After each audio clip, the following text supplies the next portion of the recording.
गोपाळ. सर्वांना माझा नमस्कार. खरोखर बाबांची कृपा महान आहे. आम्हाला हा मार्ग मिळाला आणि जीवनामध्ये परिवाराला सुखी करण्याची संधी मिळाली. या संधीचं खूप सेवकांनी सोनंही केलं आणि काही लोकांचं जीवन अधोगती वायाही गेलं. याला नाकारता येणार नाही. कारण बाबांनी जे केलं तुम्ही आम्ही कोणीही करू शकत नाही. परंतु जसा जसा प्रयत्न करतो आपण तसं तसं आपला परिवार घडणार आहे. कुटुंबामध्ये आणि सेवकामध्ये एकता हा प्रश्न खूप सोपा आहे आणि खूप कठीणही आहे. ज्याच्या परिवारामध्ये एक विचार आहे त्यांच्यासाठी खूप सोपा प्रश्न आहे आणि ज्यांच्या परिवारामध्ये एकता होत नाही त्यांच्यासाठी खूप कठीण प्रसंग आहे. आणि बाबांनी शिकवलं, समजवलं. एकता जर भंग झाली तर राग येतो आणि राग आला तर काय होते. आज घरमालकांनी सांगितलं, रागापासून आपल्या घरामध्ये रोग निर्माण होते. आमचे मार्गदर्शक सांगायचे, जेव्हा म्हणे मी बाबाकडे गेलो मला महारोग होता म्हणे, अंगातून रक्त आणि पू वाहत होतं, तरी बाबांनी त्यांना जवळ बसवलं. काय बाबाचे रिश्तेदार होते का ते मार्गदर्शक आमचे? पण बाबांनी त्यांना जवळ बसवलं. एक एक बाबांचा शब्द, एक एक बाबांचा विचार खूप महान आहे आणि बाबांनी त्यांना मार्गदर्शन केलं. आणि सरतेशेवटी त्यांना सांगितलं, नामदेव म्हणे तुला महारोग नाही झाला म्हणे, हा रागाचा रोग आहे म्हणे. राग आल्यामुळे रक्त गरम होते, रक्त उसळते आणि जास्तच गरम झालं तर त्याचं रूपांतर महारोगामध्येही होते. हे बाबांनी सिद्ध करून दाखवलं आणि आम्हाला ह्या गोष्टी शिकायच्या आहेत. आम्ही जर कुटुंबामध्ये राग आणला तर घरामध्ये परिवर्तन होणार एवढं नक्की आहे. आमची आशा खूप वाढली, इच्छा खूप वाढली. आपण आपल्या मुलांना डॉक्टर बनवतो, इंजिनियर बनवतो, पण या मार्गामध्ये संस्काराचं इंजिनियर नाही बनवता आलं. म्हणजे सर्वांनाच नाही, परंतु बरेच असे परिवार आहे, त्याच्यामध्ये माझाही परिवार आहे का जे पाहिजे आहे, जे शिकायला पाहिजे ते आम्हाला शिकता आलं नाही. आणि कुटुंबामध्ये राग येण्याचं कारण म्हणजे मर्यादा तुटते. बाई असो माणूस असो, आपण जुने विचार आणि नवीन विचार याच्यामध्ये फरक पडत चालला. पहिल्याच्या काळात जुना विचार जो होता त्यावेळेस माणूस पहिलं जेवण करे आणि माणसाचं जेवण झाल्यावर बाई जेवण करे, तो काळ होता. आणि ते एक मर्यादा होती. माणूस जेवण करायचं आणि ती बाई जेवू वाढायची, ही जुनी मर्यादा होती. आता ही मर्यादा दिसत नाही. आपण पूर्ण परिवार एकत्र जेवायला बसतो. माणूसही बसते, बाई बसते. कधी कधी त्या बाईचं लक्षही नाही राहत, ताटातली पोळी संपते तरी, आणि मग माणसाला मोठा जात राग येऊन जाते. हाही प्रकार घडते आमच्या कुटुंबामध्ये. त्या माणसाला वाटते आमच्या बाया बरोबर वागून नाही राहिल्या, मर्यादा तोडते, त्या माणसाला राग येऊन जाते. कुठं कुठं का होते, पोळी देऊ का, हा एक भाग येते. बाई म्हणते पोळी देऊ का, पोळी वाढू का. तर पहिलाचा जो काळ होता, माणूस आडवा हात करत नाही, म्हणजे मुख्यानं जेवण करायचे. आडवा हात जवळ करत नाही तवर ती बाई त्याला पोळी वाढायची. तर आता काळ बदलल्यासारखा झाला, कारण परिवार आपला कमी झाला, त्याच्यामध्ये माणसाले राग येऊन जाते. आणि आता तर एवढं परिवर्तन होत चाललं, आता नवीन पिढी एका ताटामध्ये जेवायला लागली पती पत्नी. काही म्हणजे मर्यादा कोणत्या दिशेनं चालली आमची हे सांगता येत नाही. तर आपण जे जुन्या विचारांचा जर अभ्यास केला तर आपल्याला असं वाटतं का आपल्या घरामध्ये हा जो जुना विचार जो आहे, जेवणापासूनची मर्यादेचं पालन करतो म्हटलं, तर इथून जरी सुरुवात केली तिथेही तालमेल बिघडते. तुम्ही बाईला एखादं काम सांगा, ती बाई बरोबर ऐकत नाही. तर आता मी कुठे कुठे जर जातो तर मी पाहत राहतो, कुठे कुठे अंगण माणसं जाणताना दिसतात मला. आता असं जेव्हा मी बोलतो तर बाया मंडळीला राग येऊ शकते, परंतु त्यावेळेस ती मर्यादा होती. काही काही ठिकाणी तर तो माणूस घराले पोचा मारते. कधी कधी मी अंगण जातो, माझ्या घरी तेच चालाय. असं नाही का मी मार्गदर्शक आहो आणि हुशारी मारीन बा, हा भाग नाही. माझ्याही घरामध्ये कधी कधी अंगणामध्ये मला झाडू मारावं लागते. कधी कधी ते गंदगी राहते, तिथे माणूस बोलून बसतो. माणूस बोललं तर बाई का म्हणते, माझी कंबर गेली. तुझी ठीक आहे, तुझी कंबर गेली, पण तोंड कसं चालते तो विचार आम्ही नाही करत. म्हणून बायांना सुद्धा मर्यादाचं पालन करावंच लागणार आहे आम्हाला. कारण जेव्हापर्यंत आम्ही हे कार्य करणार नाही तेव्हापर्यंत आम्ही सुखा समाधानाने आपल्या परिवाराला शिकवू शकत नाही आणि समोर नेऊ शकत नाही. आणि या मार्गावर एक वैशिष्ट्य आहे, ते वैशिष्ट्य म्हणजे असं जे सोरते बाबांना आता बोलले आहे का, ही चर्चा बैठक बाबांनी लावून दिली कशा करता, तर आमच्यामध्ये सुधारणा कशा होतील याच्याकरिता आहे, दुसऱ्याचं सांगण्याकरिता नाही आहे. स्वतः चुकलेले कर्म आहे जे आपले, ते भगवंताला घरी सांगायचं आहे आणि बैठकीमध्ये आपल्याला चांगले गुण सांगायचे आहे. म्हणून आम्हाला समजून घ्यायची गरज आहे का मर्यादा आमची जर तुटत चालली तर परमेश्वर काय करणार आहे. आम्ही ठीक आहे, सकाळी उठतो, विनंती करतो, प्रार्थना करतो, इथपर्यंत ठीक आहे, परंतु त्या दिवा अगरबत्तीनं कापडामध्ये देव आहे का. आणि त्याच्यामध्ये देव नाही, देव जो आहे आमच्या कुटुंबामध्ये परमेश्वर उभा आहे, सासू सासरे आहे, म्हातारे आहे. आम्ही कोणत्या बाईनं म्हणा किंवा मुलानं म्हणा, आई वडिलाचा किंवा सासू सासऱ्याचा मन जर दुखवत असेल तर ते सुखी राहतील का, हा प्रश्न स्वतःला विचारायचा आहे. आजकाल सुनांना काही पटत नाही, काही गोष्टी मुलींना पटत नाही, ह्या मार्गाची रूपरेषा त्यांना आवडत नाही. हा काळ आता येऊन राहिला आणि समोरचा काळ याच्यापेक्षा खराब येणार आहे. आमच्या घरामध्ये जे आहे ते सगळ्यात मेन म्हणजे घर आहे, कारण या मार्गाची धुरा घरातल्या बाईवर अवलंबून आहे. बाई जर व्यवस्थित वागली, माणसाला जर समाधान देण्यालायक बोलली, त्याला समाधान देण्यालायक जर बाईनं कामं केले, त्या घरामध्ये माणूस खुश राहील. माणूस खुश राहिला, तुमचे लेकरं खुश राहतील. ही क्रिया प्रत्येकाच्या घरामध्ये तयार व्हायला पाहिजे. परंतु सहजासहजी फक्त बोटावर मोजण्यासारखेच लोक आहे. जे बाबांनी सांगितलं तेच खरं आहे, कारण आमची वेळोवेळी मर्यादा तुटत जाते आणि मर्यादा तुटल्याच्या नंतर काही घडू शकते आमच्या कुटुंबामध्ये.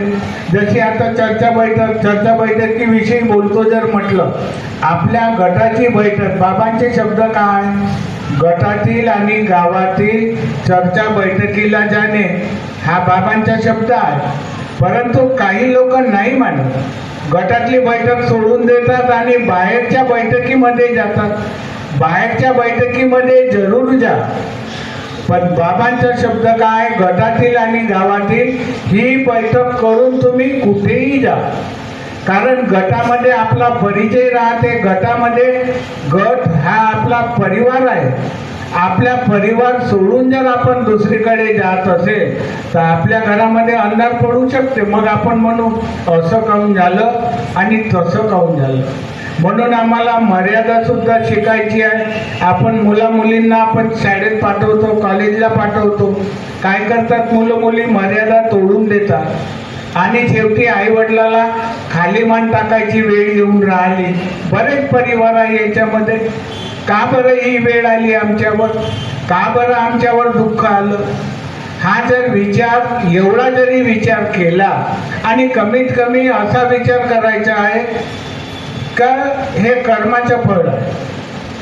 हे कर्माचं फळ आहे. आपण जे बैठकीत आलो हाही कर्माचा भाग आहे. बैठकीत येत नाही हाही कर्माचा भाग आहे. दवाखान्यात जातो केलेल्या कर्माचा भाग आहे. दवाखान्यात जात नाही केलेल्या कर्माचाच भाग आहे. म्हणून आपले कर्म आपल्याला भोगावं लागणार आहे. याच्यामधून कोणीही सुटणार नाही. चाहे तो मार्गदर्शक असे, सेवक असे, का एखादा सेवक मार्गदर्शकाच्या जवळचा असेल. मार्गदर्शक काय करणार आहे? कर्म जर मी करत असेल आणि मार्गदर्शकाला म्हणेन काहून असं झालं, मार्गदर्शक काही अंगात थोडी आणणार आहे. म्हणून ज्याचे कर्म त्याला फेडावं लागणार आहे. आणि कुटुंबामध्ये जरी वन्नीबीज झालं तर मी तर हा अर्थ लावतो की हे माझ्या कर्माचं फळ आहे आणि मी फेडत आहे. दुसऱ्याला दोषी म्हणण्यापेक्षा आपण जर मनावर घेतलं आपल्या का बाबा हनुमानजी माझ्या परिवारात असं झालं, याला दोषी कोणी नाही, मी आहो आणि मी माझ्या कर्म मी माझे फेडत आहो हे सिद्ध आहे या मार्गावर आणि तेच सत्य आहे. याला त्याला दोषी, पत्नीला दोषी म्हणण्यापेक्षा आपण आपले कर्म फेडायला सुरुवात करावं लागेल. आणि जास्त जर घरामध्ये बोललो तर घरामध्ये तमाशा होईल. तमाशा झालं तर एखाद्यावर दुःख येईल कुटुंबावर. आणि हे खूप जरुरी आहे. सगळ्यात महत्त्व म्हणजे देवाला आम्ही पाहिलं नाही, आम्ही पाहिलं जन्म देणाऱ्या आईवडिलाला. तर माझ्या आईवडिलाचं मन जर माझी पत्नी जर दुखवत असेल आणि इकडे खूप हुशारीनं बोलत असेल, काय अर्थ होणार आहे त्याला? काही अर्थ होणार नाही. आमच्या घरात कशी एकता आहे आणि आम्ही बाहेर कसे वागतो हा भाग महत्त्वाचा आहे. म्हणून कर्माचं फळ भोगावंच लागणार आहे. म्हणून माझ्यावर जरी काही आलं तर मी हा अर्थ लावतो का बाबा हनुमानजी याच्यामध्ये दोष कोणाचा नाही, मी कर्मदोषी आहो. आणि हा शब्द खूप महत्त्वाचा आहे. कारण ज्या दिवशी आपण भगवंताला म्हटलं भगवान बाबा हनुमानजी मी माझ्या कर्मांनी चुकलो, तेव्हा दैवी शक्ती उभी झाली.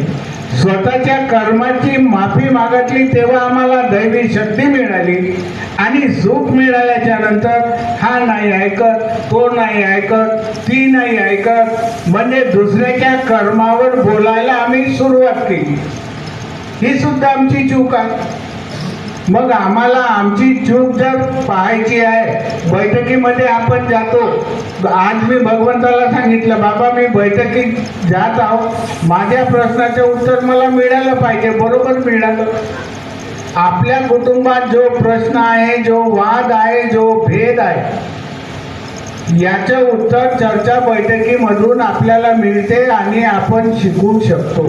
परंतु मर्यादा तोडत असेल, वेळोवेळी मर्यादा तोडत असेल, जसं बाजीराव माटे, बाबांची बैठक नेहमी माटेच्या घरी, बाबा माटेच्या घरी बसायचे, उठायचे, सगळं काही झालं आणि माटेजी देवान होते.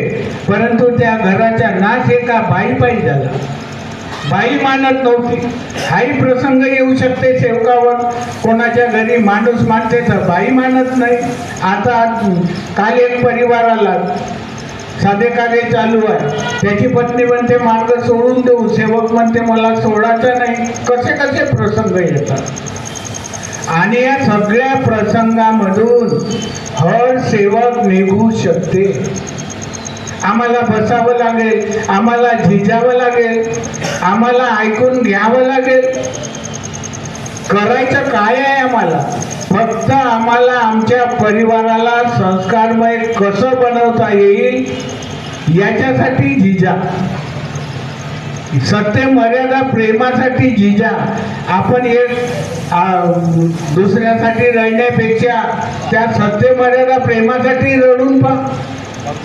तुमच्या घरामध्ये ताळमेल जरी जमत नाही, दुसऱ्याजवळ रडण्यापेक्षा एकांतामध्ये रडणं शिका, पण सत्य मर्यादा प्रेमाला सोडू नका.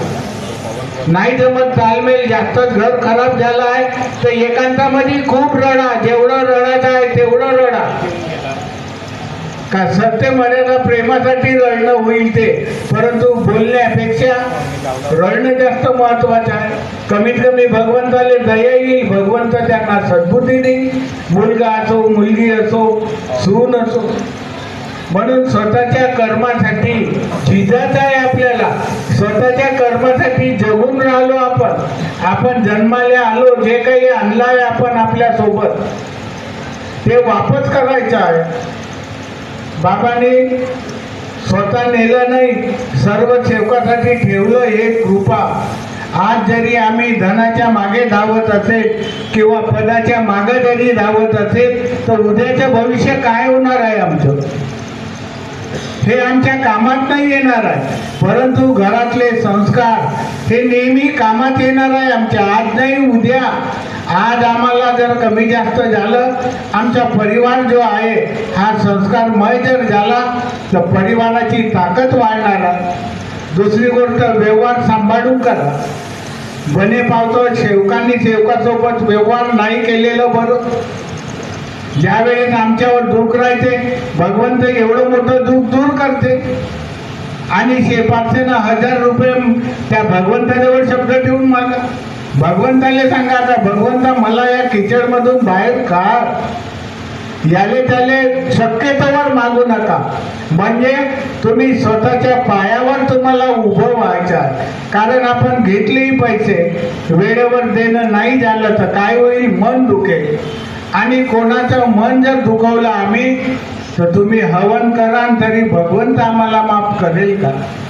तुम्ही बैठकीत जा पण दुसऱ्याचं मन दुखवत आहे तर बाबा आम्हाला माफ करेल का? हा प्रश्न स्वतःला विचारायचा. म्हणून बाबांनी जे आम्हाला दिलं याला सांभाळून ठेवण्यासाठी आम्हाला परिवाराची गरज आहे. परिवार एकत्र कसा होईल, संस्कारमय कसा होईल, हा जो नियम आहे, चौथा नियम, कुटुंबात व सेवकात एकता, हा कठीण जरी आहे परंतु प्रयत्न करा. असा प्रयत्न करा का एक दिवस आपल्याला बाबाजवळ जायचं आहे, आज नाही उद्या प्रत्येकाला जायचं आहे. पण या नियमाचं पालन करून जर जाऊ आपण भगवंताजवळ तर आपलं आत्मबल आपल्याला गवाई देईल का? नाही. मी या मार्गावर आलो आणि बाबाला बेईमान झालो नाही, कुटुंबालाही बेईमान झालो नाही. कुटुंबासोबतही बेईमानी करू नका. एक दुसऱ्याला समजवण्याचा प्रयत्न करा. आणि बाबांनी सांगितलं आहे जर जो समजत नाही त्याला भगवान समजवून देणार आहे, हा शब्द विसरू नका. जो कोणी समजवत आहे, समजवूनही समजत नाही, त्याला काही करू नाही शकत, परंतु त्याला भगवान चांगल्यानं समजवून देईल, हा शब्द लक्षात ठेवा. आणि तत्व शब्द नियमानं वागण्याचं पालन करा. मी प्रयत्न करील, तुम्ही प्रयत्न करा. एवढे बोलून मी माझी रजा घेतो. सर्वांना माझा नमस्कार. धन्यवाद काकाजी. खरंच प्रत्येक वेळेस आपण अशी सुंदर